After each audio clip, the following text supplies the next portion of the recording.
This is Bread and Burgers, two everyday burger fanatics in pursuit of that perfect burger. Join Jon and Jonas as they explore all there is about this tasty treat and deconstruct everything from bun to bun. We hope you enjoy this discussion about burgers and everything life. All right, hey everyone, welcome back to another episode of Bread and Burgers. It's where two burger fanatics who love burgers, just talk about life and everything burger. My name is Jonas. That is totally backwards, and I'm Jon. You know, is what it is. You gotta burgers and everything life. We'll get it someday. you gotta mix it up here and there. Yeah, like way to be a slogan. You know, like we get merch in, and then like somehow like, hey, isn't it life and everything burgers? It'd be great April Fool's Day merch. Yeah, well, we'll get there. So, kind of, we usually say like, "How are you? How are things going?" Mm-hmm. And then we have a jump in. But Yep. you know, I think today let's just jump in directly into something that's related to cooking Sure. or burgering too. But Jonas, what is your biggest cooking fail? If you can name one, maybe two. I think my biggest cooking fail usually comes with heat management. I grew up. My dad, the way he cooks is basically turn the stove on high and just let her rip. Of course, he does a little better heat control. Like he's just more of the mind of like, I'm going to turn it on high, get the pan really hot, and then I'll do my heat control from there because it heats up faster. So because I'm often really kind of lazy as a chef, like I don't want to spend a lot of time slaving over a cooktop. I just kind of want to get to the eating. I have let things kind of go too far, and there's a little bit of like, this is what happens when you don't have mise en place. You got a super hot pan, you got something on it, and now you're fumbling for like your salt, and before you know it, you have something, you have charcoal sitting on your pan, and you're just Yeah, I mean, it is a different way of cooking, if you will, right? Right. It's totally hot and fast, for the barbecue folks out there. But like, having a wok. So I actually watched this YouTube video a while back and kind of describing this process, this phenomenon of how to cook like stir fry.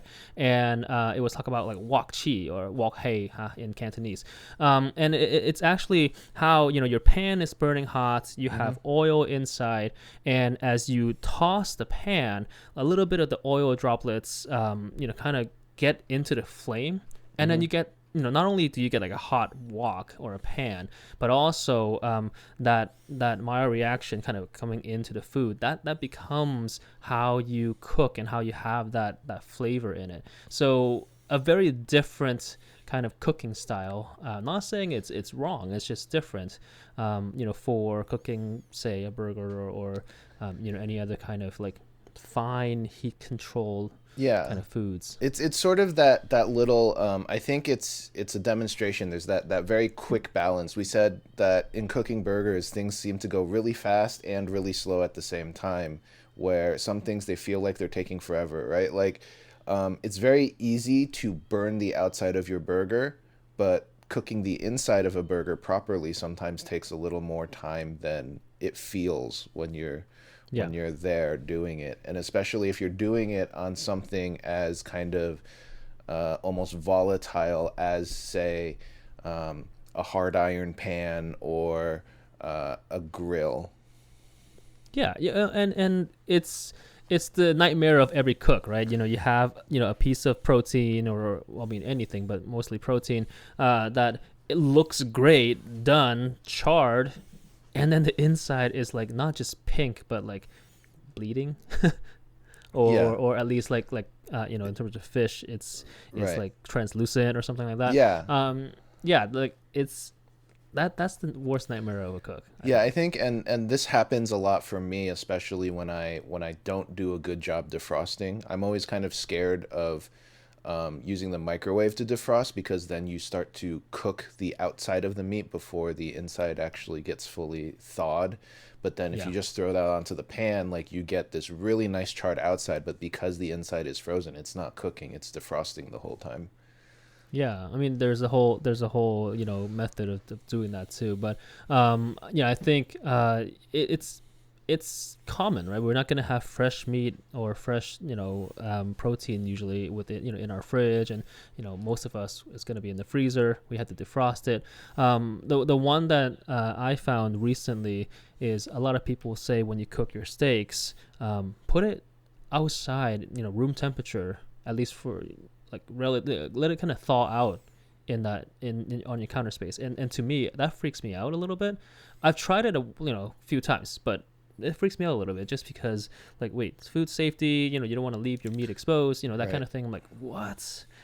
So yeah, but I agree with you there. I'm told, actually, I saw this on Facebook because they were trying to sell a product, and someone in the comments had mentioned that like most household products will work, where it's basically like a thawing sheet where Hmm. I'm told you can use like a cookie sheet, but basically if you put your meat and you let it defrost on like a piece of metal, or just like a metal sheet, it defrosts more evenly and it defrosts faster. Okay, oh, that I makes haven't sense. tried it You yet, but know, I would like to. yeah, I mean, like everybody is trying to sell, cooking gadgets and whatnot recently, right? So, who knows? Old kitchen tricks might work the best. Definitely. Yeah. If I have to think about a kitchen fail or a cooking fail, I think it's again, when either I'm using a smoker or a barbecue, like doing a brisket or something big, right? And trying to manage the time that it's done. Just like 2 days ago, I was trying to cook ribs, and dinner was in like 45 minutes or so, and because of the stall, that sometimes when you cook like a large slab of meat, you're gonna encounter. Right. Uh, it's like, wait, temperature's not rising for like at least 45 minutes already, and then there's only like 45 minutes left. That I kind of panic and try to figure out how I can then serve dinner on time, right? Right. And sometimes, a few times before, it was not even on time. It was like 30 minutes late, and the meat's not done. Again, it's about preparation Hmm. and like having a plan, figuring out, oh, the cooking time is like roughly this long, and maybe longer by 1 hour, 2 hours, or whatever it is. Um, just trying to gauge that. That was, I guess, that's a big fail Yeah, for me. timing always is kind of something tricky. I think this is why you practice a lot, is so you understand not only just how long does it take to cook, but how long it takes you to do stuff. I think for me, a lot of times, because I do things really fast, my issue is always in reverse, right? I always try to build in some extra time just in case something goes wrong. But then it's also equally not as good to have like your food ready to eat, 25, 30 minutes before you're actually supposed to eat, in which case you have to figure out different ways. My dad, because of our limited kitchen space, would often like shove stuff into the microwave and into the oven, but then you kind of have to like reheat it. And to me, the whole process of like even nuking microwaving something for like a 30 seconds to a minute kind of fundamentally changes the flavor, because you're doing additional cooking to it. Yeah, yeah, and it's not easy, and I think this is practice. It's better when you're cooking for yourself or maybe one or two other people, Right. and everybody's schedule is kind of more relaxed. But uh, yeah, I totally agree. Timing is a big issue, but it comes with practice. And so today we are back, part two of you know tips about cooking, and specifically about burgers. Cooking burgers, and because this is bread and burgers, where we talk about burgers and everything life. Yep. I mean, I every episode we kind of talk about life first, I suppose, but then burgers, but still burgers and everything life. Merch opportunity. Um, and so a lot of it, it's going to be on you, Jonas. I Hmm. have some tips too, but since you're the expert, and have a blog for a few years, right, on burgering, uh, let's dive right in and let's talk about our first tip. What do you have for us? So the first tip for me is just press your own burgers. I know it's really tempting to say go to Costco and buy a ream of their frozen Angus patties, Mm-hmm. but I think you will taste a patented difference. It doesn't even matter that you are just kind of using, on sale ground beef from whatever, right? Even if it's store ground beef. This is before even getting to grinding your own beef. Hmm. Just pressing your own patties actually, like, it I can't describe why this happens, but it just there's a better taste. You can control the seasoning, but also it just there's something about it where it just you can make it the size you want, and there's just something very indescribable about the flavor that you get from like a machine pressed. Yeah. And Sorry, listeners. We're trying to describe it, and Jonas is saying indescribable. So. Yeah, sorry about that, but even using like your own burger press, there's something about just forming your own patty that creates this very not only just homemade kind of feel, but also it creates a lot of that just kind of higher quality kind of mouth feel that you get because tip than from like places that are more like commercially done, and then it's also just easier to make sure you're doing it right. Yeah, and I guess the first question is, you're talking about pressing your own patties, assuming that you're talking about having a burger press, but can you explain that a little bit? Like, how does that Sure. work? I mean, the way I do it, everyone's going to do it a little differently. The way I do it is kind of similar to actually how a smash burger is made, which is essentially you make a ball and you push it into into a kind of a patty shape. A Hmm. press just simply helps you. So, um, uh, my press is a 4-inch press, and it looks like this big like steel trap, and we'll put a pickup of it um, on the you'll see a pic of it, but it essentially for me that's mostly to just maintain shape. If you don't really care if it's like perfectly round or not, I mean you can do that by hand as well. But a smash burger essentially is you make a giant meatball and Mm. you press it on the grill, and that's what makes it smashed. And so essentially that's the way I would do it. When you're doing that, I would highly recommend uh, parchment paper, or at the very least like wax paper and or kind of food service gloves, just so you don't get kind of beef fat all over your Ground beef. hands. Yeah, it ground, beef fat, ground beef. It doesn't wash out easily, right? Right. Yeah. And for those of us who don't have a burger press, like Mr. Jonas here, using your hands is perfectly fine. I would again use gloves too, just to make it less messy. And again, going back to the whole food safety thing, just a little bit more safe. But of course, washing your hands is equally good. But kind of working your patty with the two of your hands, kind of spinning it around, and because you can actually gauge the texture, right? You can see how well it's holding together, how big it is, as you are shaping it, and also to me it's funny because if you go to a restaurant, right? We talked about this in the previous episode before about how Carl's Jr. the $6 burger patties are all the same, exactly the same. Mm-hmm. But if you go to a restaurant that serves burgers and they they made it themselves, um, having that patty that doesn't look 100% you know round or the same, um, it kind of gives you that homemade feeling for me. I don't know if that's a Yeah. placebo effect or anything like that.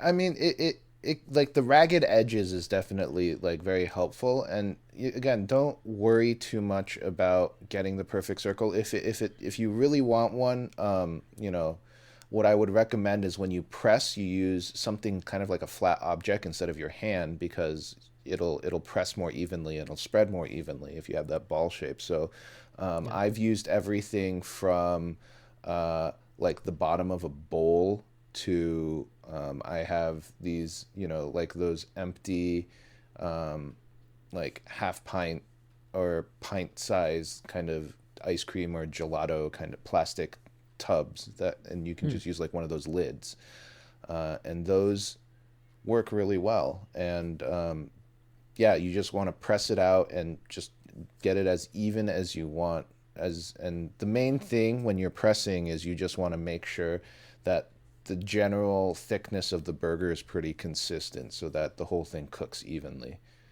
Yeah. So would you actually say it's more about forming your own patties? Yeah, And I of course mean, using a press. You're talking about using a press or any kind of right. yeah. Yeah, I say press because I prefer a pressed burger. There are people who prefer a more loosely packed burger. Hmm. I've seen, I think there's this like professional chef in England who did this like TV show on burgers, and the way he did it was essentially he ground a log of ground beef and he would just slice the log and that's his burger. Okay. Okay. I I personally don't really like a burger that falls apart that easily. Hmm. And that's just my personal preference. I don't like crumbly ground beef. To me is more like taco meat than it is like burgers. So Yeah, and again, going back to not having the apparatus, right? As you work it by hand, it actually increases that adhesion as mhm, well. So you can have that similar effect. For me, I like it kind of halfway, not like completely compressed, but then also not like super loose, mhm, taco meat style too, right? So being able to control that texture helps make your burger more tasty, more personal. Versus say go to Costco, go to Walmart or mhm. anywhere, and get like a pack of 12 of hamburgers, frozen hamburgers, right? Yeah, and the most important thing with shaping and forming your own patty is, to me, actually, this is going to sound really trivial, but you can size it to your bun because not all buns are Ooh, created yeah. equal. And so what I've noticed, and I just really noticed this recently, is I don't know what it is about these like kind of industrial pressed kind of patties. Well, I don't even know if it's Hmm. industrial pressed, but even like those fresh patties that you buy at the store that are in those like plastic sleeves with the parchment between it and then you pull it Yep. out. Like for some reason when I cook those, like the shrinkage is very different. So when Yeah. I cook them, like when I cook those patties straight out of the package, they don't tend to shrink as much as say if I were to reform, like even if I were to crush up that patty and reform it into a patty of the same size, like I would get significantly different shrinkage. Yeah, and again, maybe have to do a little bit more research and on a future episode talk about that. But I wonder if it is just because, like as you said, whether the plants that are making them are actually freezing it in a log and then cutting them up. So meaning that there's probably more space or more kind of ice crystals that form. I don't know. Again, this is just speculation. But again, just having that ability to shape your burger patties, right? It's it's it's actually better. Yeah. And Yeah. with So that, so go go ahead. ahead. Oh, Yeah. So okay. number one, Mhm. forming your own patties, right? Yeah. So here, go ahead. Number two. Um I guess I would make this like 1A when you form your patties, just make sure that they're a little bigger than your bun cuz just again, we were talking about it, anticipate shrinkage. When the Yeah. burger cooks, it's going to release some fat and the burger's going to get smaller. Uh and which kind of plays into number 2, which is know how you're cooking it and thereby choose the right lean to fat percentage. Mm. Most restaurant owners slash chefs that I've heard talk about this will say that the general guideline is 80-20, 80% lean, 20% fat. I know Yep. for a lot of home cooks, when I give this ratio, they're like, that is really fatty meat. Like they don't like that. Right? Because 80-20 in the supermarket is probably the second most fatty sort of selection of ground beef there is. Right. But you want that fat because it not only flavors the burger naturally, but it makes cooking it a lot easier. Like it won't stick to things. If you use something that's too lean, not only is your burger going to be dry and you have to compensate with a lot of other stuff, it just has a tendency like you're going to have to add the oil or fat back in somehow for the cooking Right. surface. Yeah, and again, this is again because of the well, hey, fat's bad for you, it's bad for your heart kind of thing, and again, totally agree that we should live healthily, but we see like 90-10 in terms of like lean to fat ratio, 93-7.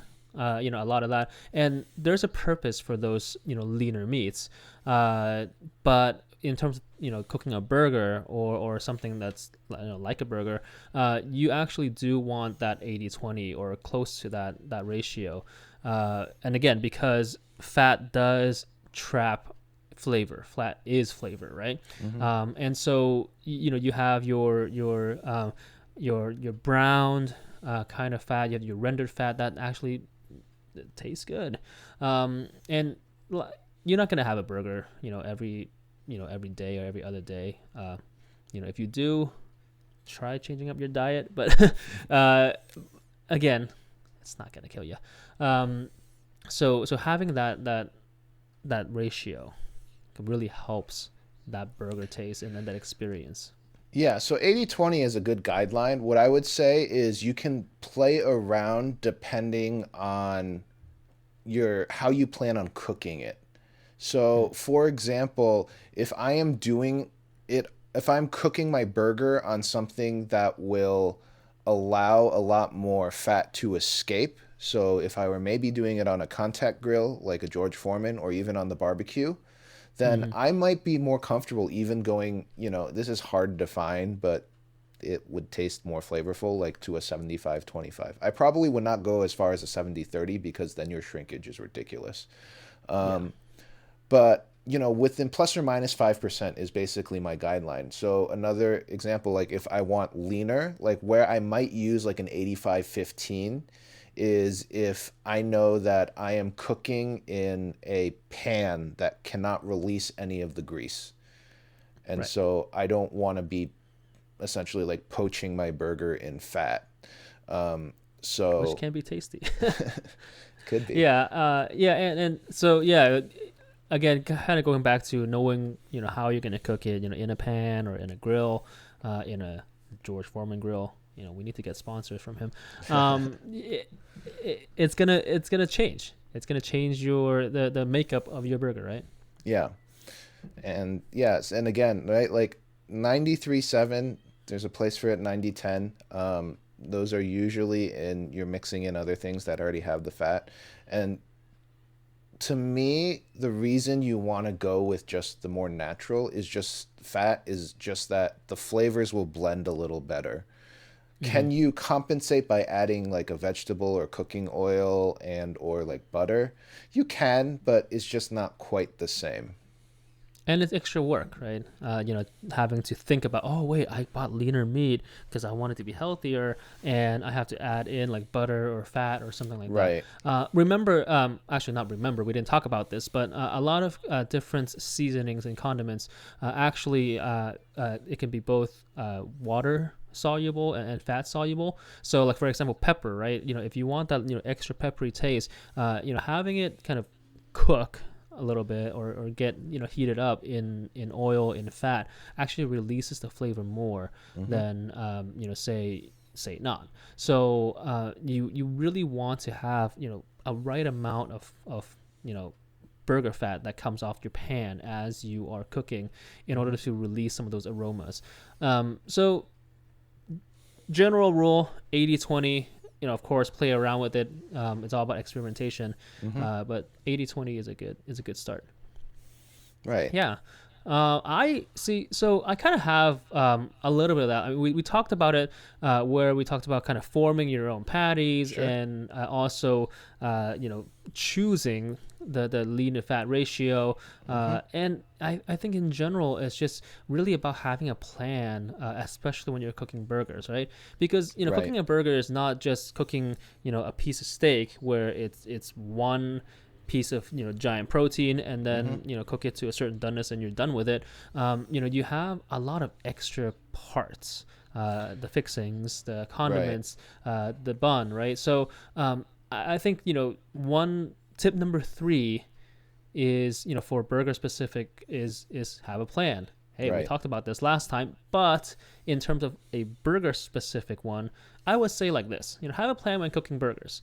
You want to make the burger, buy ground beef and Mm-hmm. then form it properly, um, and after you make it, just lay it out on your work surface, Mm-hmm. and make sure that it is done before you start kind of anything else, right? If you're talking about, like, if you jump ahead and you start making your condiments, cooking your heating up your grill, but then you haven't even formed the burgers yet, you're gonna get all messy and flustered. So making the burger is probably step one, right? And for me, step two is prepping the condiments, and all that gets to that. Step three is to prepare and cook the fixings kind of when necessary, Yep. or at least chop them up and stuff like that. What are your thoughts on the first three for now? And I think those are reasonable. Well, the way I would say, we talked about this also in the last episode, is know your context, right? Like, know what you're making the burger for. So, are there corners you can cut if, like, you're cooking a burger for yourself? Do I do all of that? Probably not, but also understand, right? Like, what type of burger you're making. So not only is it, am I only making one burger? Am I making five burgers? Am I making 10 burgers? But also, what kind of burgers do I plan on making? Because that is going to affect not only how you prep, but also your shopping list. If Mm-hmm. I'm making a burger for myself and I want to make a cheeseburger that's like fast and easy, I might actually go as far as to buy like different cheese for than if I'm trying to make like a really nice burger or like a juicy Lucy, or even the different types of cheeses that you would use based on the different types of fixings. Am I sautéing mushrooms? Am I sautéing onions? That sort of thing. And Am I so, frying my own onion rings? No, right, that's gonna yeah, take a while. and I hope you have an industrial deep fryer. Otherwise, that's a lot of cleanup. Um, but yeah, it's just a matter of just knowing what you're doing, and just having everything in place, because once the heat goes on and once the heat is set, everything moves ridiculously fast. Right. Yeah. And so the first three, kind of in that have a plan list, is make your burger, prep the condiments, and prep and cook the fixings. And really that is part of the preparation, the mise en place, right? Of course, each individual step has that as well. But again, you prepped all that, and then we get to actually cooking the burger. So Hmm. last time we talked about how it's important to preheat your cooking device. Hmm. Whether it's a pan or a cooktop, what have you. And as you are preheating that cooking, cooktop, or cooking element, you can then toast your bun, right? Yep. So whether you want to use a little bit of oil or butter to kind of butter up your bun and then start toasting it, it's a good time to do that, because again, you don't want to wait for your burger to finish and then your bun is still in the bag, and then you have to open your bag, get the bun out, and all that. So Yep. toasting your bun early is then next. Definitely. I think either way you want to do it is fine. It's perfectly okay if you're like, well, I have a toaster oven that I would rather use instead of trying to do everything on the stove. I personally like doing it over the cooktop, just simply because the toasting of the bun is also a pretty good indicator of whether or not your pan is preheated. Um, Right. in my experience, generally by the time your bun is toasted, the pan is ready for the meat. Right. And so yeah, really, it's just trying to simplify your process. I mean, if it's easier to go to toaster oven first, and do it. But again, having a toasted bun, before you finish off your patties and you assemble is helpful. You don't have to dig around for that. And the next one on this list of having a plan, the sub list, is sear the burger and then top the cheese, right? You Hmm. know, obviously you don't want to just put the burger down on one side and then plop on the cheese, because then you're plopping the cheese on raw meat, then that side never gets cooked, right? And you actually don't want to finish searing the burger and then you plop on the cheese, because the cheese might not get melted. And you just kind of, you want to do it kind of simultaneously. So finish searing the Right. burger, so sear one side, and then when you flip, after you flip, give it some time, and then plop on the cheese. And I know, Jonas, you have a special tip about how to make the cheese extra melty, kind of wrapping around the patty, right? So if you want almost that liquid cheese, that sort of drapes over the burger, that looks like you almost like ooze this cheese sauce over the burger and let it kind of recongeal. The trick is actually to use steam. You're essentially uh, almost kind of deglazing the pan. You don't want to use Mm. that much liquid, but basically, I would say like um, you don't actually need that much. So if you're doing this on a pan, or even if you're doing it on a grill, right? You can't really deglaze on a grill, but essentially what you're doing is you cover it and you allow any sort of steam that's coming off to kind of hydrate and then liquefy the cheese. So if you're doing it on a pan and you have a lid for the pan, that is awesome.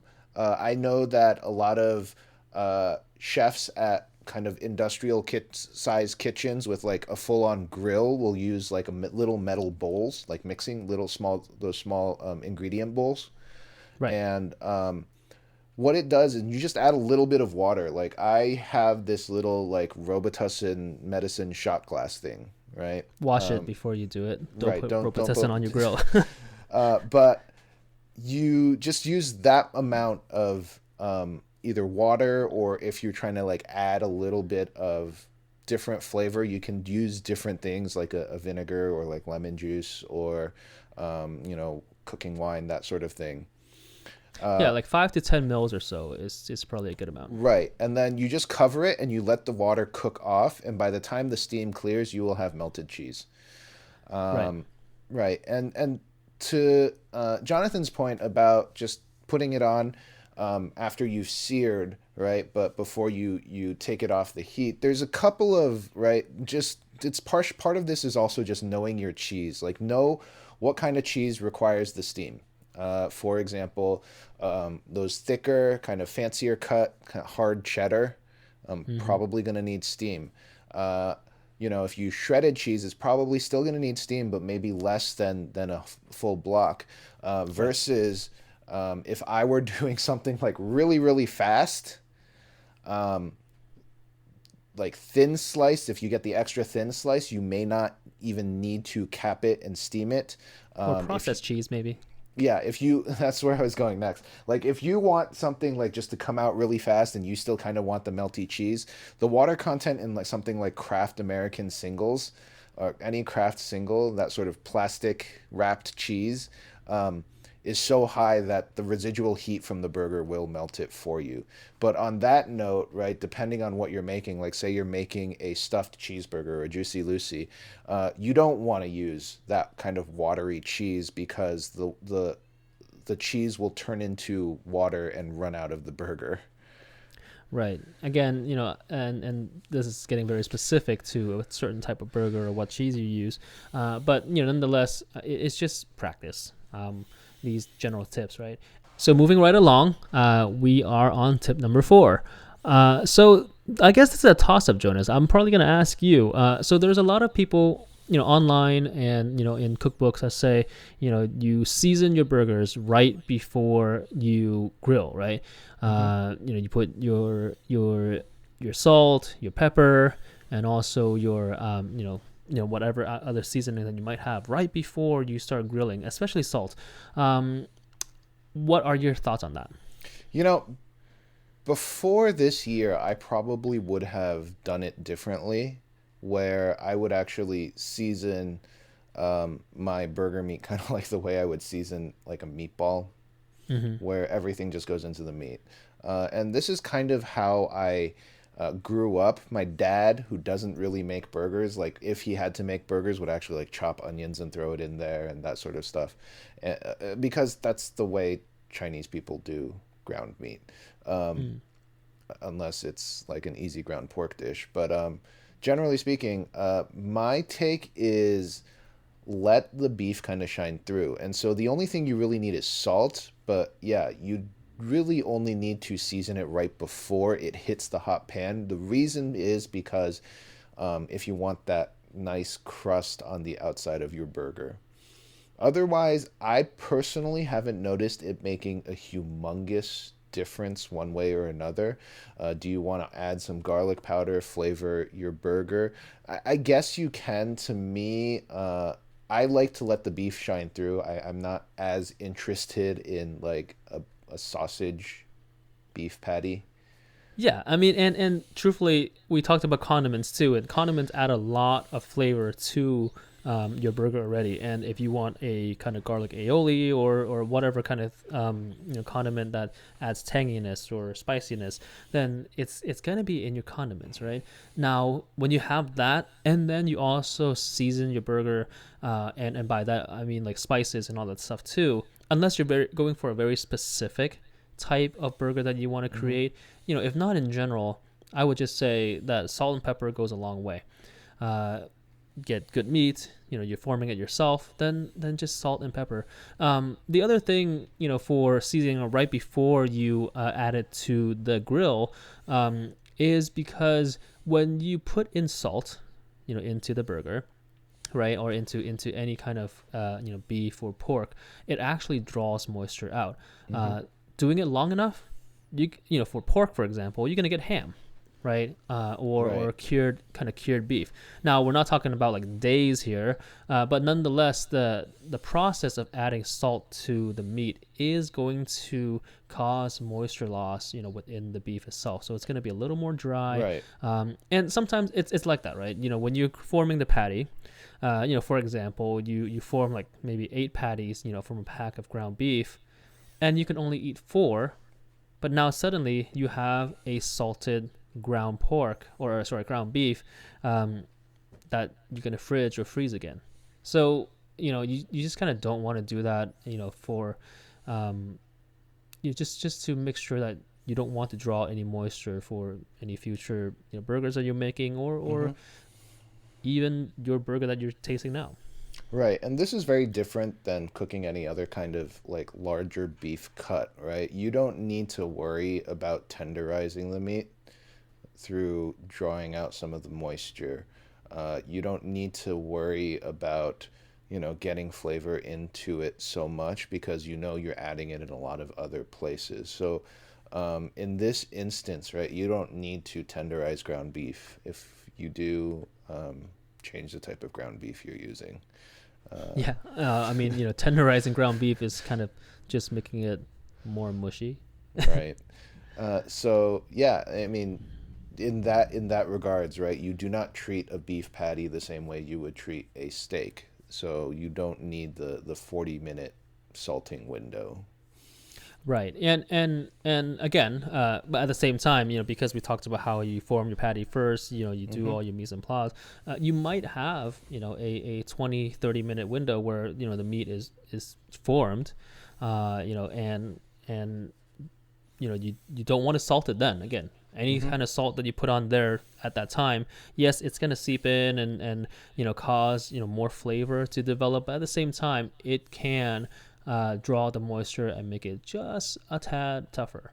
And so season, which salt and pepper, Mm-hmm. before you go in, before it goes into the grill, is preferred Mm-hmm. usually, Right. right? And then just kind of to round it out, I think a good tool to have in your house. This isn't necessarily a must-have.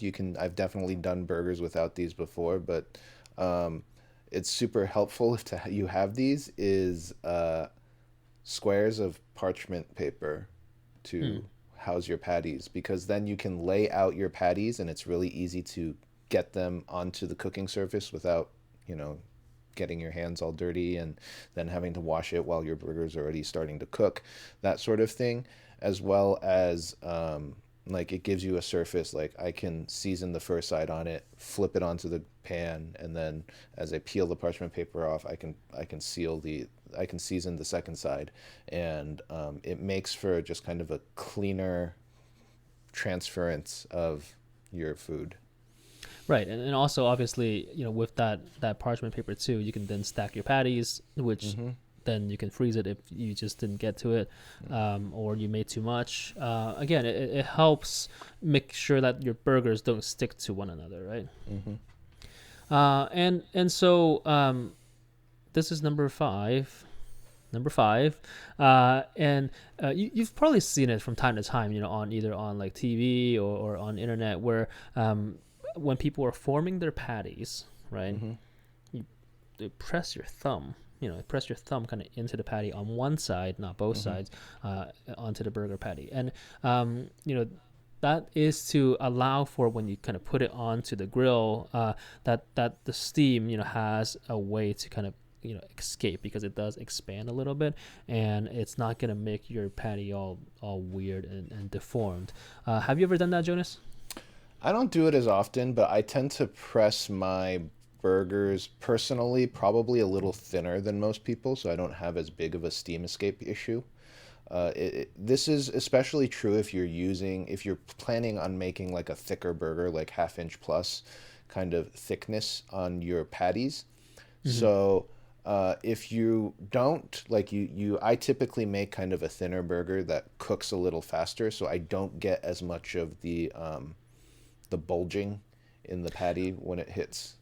Right. Yeah, and the bulging, not aside from that, it's also cooking more evenly, Right. right? Because effectively, the burger is going to kind of cooked. Of course, the contact surface is going to cook, first as well. But also the edges kind of cook in, and then the inside. You want to cook when you want to cook that burger evenly. Having that the kind of pressed thumb imprint on your burger, it helps with even cooking of a thicker kind of burger. Mm-hmm. Yeah. So, are we on to the last one? I think so. We need to cut that. So on to the last tip. And again, this is about kind of a thicker burger, at least half an inch or so. Mm-hmm. When we're not talking about like smash or any kind of like that, but for the most part, when you put the burger on the grill, try not to move it around. Don't Yeah. kind of press on it and kind of make sure that all the contact surfaces are touching the grill. It's gonna cook. Don't worry about it, because again, when we're talking about a traditional kind of burger, when you are kind of like pushing it on, you have the juices come out of the sides, especially when it's in the beginning stages of cooking, and you don't want that, because if you do, the flavor, the moisture kind of leaks out, and your burger is going to be a little bit more tough and a little more tasteless. Yeah, it doesn't help significantly. You're not going to cook any faster. I know some chefs will do kind of a finger test where they just kind of poke at the middle of the burger with their finger to test doneness. But outside of that, you don't want to really press on your burger. Another thing that you want to be aware of is don't be overly concerned if you feel like you've like under greased your pan or your cooking surface. Um, Wait for a bit. The burger should kind of naturally lubricate the pan and be able to move around. Now, it's not going to slide around like your stir fry does, but Mm-hmm. a good test, right? For example, when you're flipping your burger, don't just kind of immediately slide under, try to cut under the burger. What I like to do is if you use the back of the spatula and give it a little nudge, it should kind of move pretty easily. And that's when you know you're okay to flip your burger. Yeah, and again, it's just try not to mess with it, right? It's like Mm-hmm. when people are saying when you're cooking a steak, you plop the steak onto the hot cooking surface, and just don't touch it. Give it some time. This is what we're talking about in terms of like, yeah, time goes fast, but also time. Sometimes you have to wait. You have to be patient. Just when you plop on the burger, just wait a little bit before you start either, well, don't press on it, and then wait a little bit before you start even flipping it. That will help kind of get your burger cooked properly. And in terms of doneness, we talked about it last time too, about 3 to 4 minutes per side. If you do 4 minutes on one side, then maybe you want to do 3 minutes on the other side. And that should be a relatively, medium, a little bit, maybe a little less, it depends on how thick it is, like medium rare plus, and then a medium kind of burger. Yeah, and I think another tip on the timing is you don't need to cheese your burger until maybe the last minute or so. The cheese will go really fast, especially if you steam it. Yeah. So I mean, ultimately, it's really having that experience and the patience of kind of keeping that burger there, and you know a lot of times we hear a lot of different tips, and you can try it. We're not like by any means like this is the definitive answer of how to cook a burger, right? But the fact of the matter is, there's just some tips and tricks out there, about pressing the burger, making sure it's even, all this stuff. From our experience, it's just kind of not needed. So that's where we're coming from. Yeah, and I think to echo kind of John's sentiment, you just want to make some burgers yourself, try out, see what works for you. Every cooktop's going to be different. That's why we haven't specified any sort of heat. Somewhere in the middle is usually where I go. And then if you're, depending on your cooktop, maybe a little higher, maybe a little lower. Yeah. And keep experimenting until you get it right. There's always going to be a time when you're gonna screw something up. I still burn a lot of buns preheating, right? I mean, it's very delicate. Yeah, and again, we started this episode talking about kitchen fails, and truthfully, failing in the kitchen is part of the learning process, right? Because ultimately, when you're failing, it means you're trying, right? And again, last time we ended with, you just wanted to practice, you want to try more, do the same thing over and over again, just so that you get a kind of intuitive sense of, how to cook this particular kind of meal. And so I think, doing that, you're bound to fail, right? You're bound to have some times where you're like the faucet's on, the doorbell is ringing, the telephone is unhooked, or a lot of things are happening, but and then you're gonna mess up, or you want to impress your date, and somehow you just burn your burger. But the whole point of it is just practice and enjoy that cooking. What do you think about that, Jonas? I think that's a great philosophy. I mean, you just got to go and make your burgers. And I'm personally, of the philosophy, like, we want to give you these tips because we want you to be able to create something that you enjoy and you're going to go back to, right? We're not, we kind of talked about this last time. We're not in it just for the IG stories, right? We're not in it just for that one kind of glamour shot. I want to make a burger that I want to always eat a lot. And so that's what we're hoping that these tips will help you to do, help you make a better burger that you really like. And, if that means, hey, I'm just going to eat more burgers at home and not go out, then maybe we've kind of done our job in these episodes. Yeah. Well, on that note, what are some of your tips? Do you have some tried and true things, or maybe like Jon and Jonas, you guys don't know what you're talking about? Leave us down, leave us a comment, down below. Let us know and get a conversation going. And maybe we can do a second episode about, hey, these are the tips and tricks that you guys have provided, and then we'll test it out too. Right. Yeah. So, anything else, Jonas? No, just got to go and make more burgers. Well, also, click the subscribe button, click the little bell icon on YouTube, subscribe to our podcast, and we will see you next time. Ciao.